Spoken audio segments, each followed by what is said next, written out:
ഈശോ മിശിഹായ്ക്കും സ്തുതിയായിരിക്കട്ടെ. ജോഷുവ 1:9.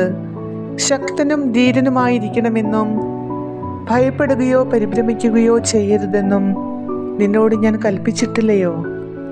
നിന്റെ ദൈവമായ കർത്താവ് നീ പോകുന്നിടത്തെല്ലാം നിന്നോടുകൂടെ ഉണ്ടായിരിക്കും.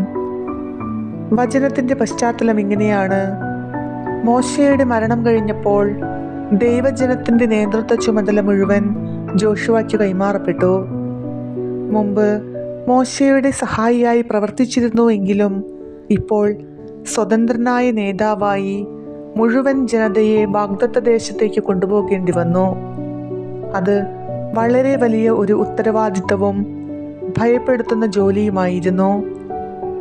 എതിർപ്പുകൾ, ശത്രുക്കളുടെ ശക്തി, ജനത്തിൻ്റെ പരാതികൾ, വലിയൊരു ദൗത്യം ഇവയെല്ലാം ജോഷുവയുടെ മുന്നിൽ.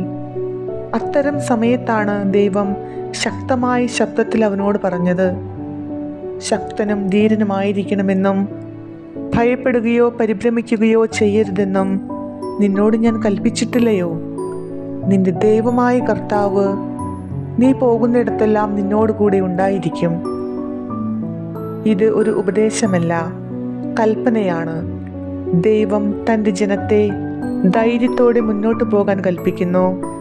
ഭയപ്പെടാതെ നടക്കുക ദൈവത്തിൻ്റെ ഇഷ്ടമാണ്. ജോഷുവയെ പോലെ നമുക്കും ജീവിതത്തിന് മുൻപിൽ അനവധി തടസ്സങ്ങൾ ഉണ്ടാകാം. കുടുംബത്തിലെ പ്രശ്നങ്ങൾ, ജോലിയിലുള്ള സമ്മർദ്ദം, രോഗം, ഭാവിയുടെ അനിശ്ചിതത്വം, ഇവയെല്ലാം നേരിടാൻ നമുക്ക് ആവശ്യമായതു ദൈവത്തിൽ നിന്നുള്ള ശക്തിയാണ്. നിന്റെ ദൈവമായ കർത്താവ് നീ പോകുന്നിടത്തെല്ലാം നിന്നോട് കൂടെ ഉണ്ടായിരിക്കും. ഇതാണ് ഏറ്റവും വലിയ ഉറപ്പ്. ജോഷുവ പോരാട്ടത്തിലും യാത്രയിലും കഷ്ടപ്പാടുകളിലും ഒറ്റയ്ക്കല്ല. അതുപോലെ നാം എവിടേക്ക് പോയാലും എന്തിനേയും നേരിടുമ്പോഴും ദൈവത്തിൻ്റെ സാന്നിധ്യം നമ്മുടെ ഏറ്റവും വലിയ ശക്തിയാണ്. അങ്ങേ സാന്നിധ്യത്തിൽ ഞങ്ങൾ ശക്തിയോടെ മുന്നേറട്ടെ. ആമേൻ.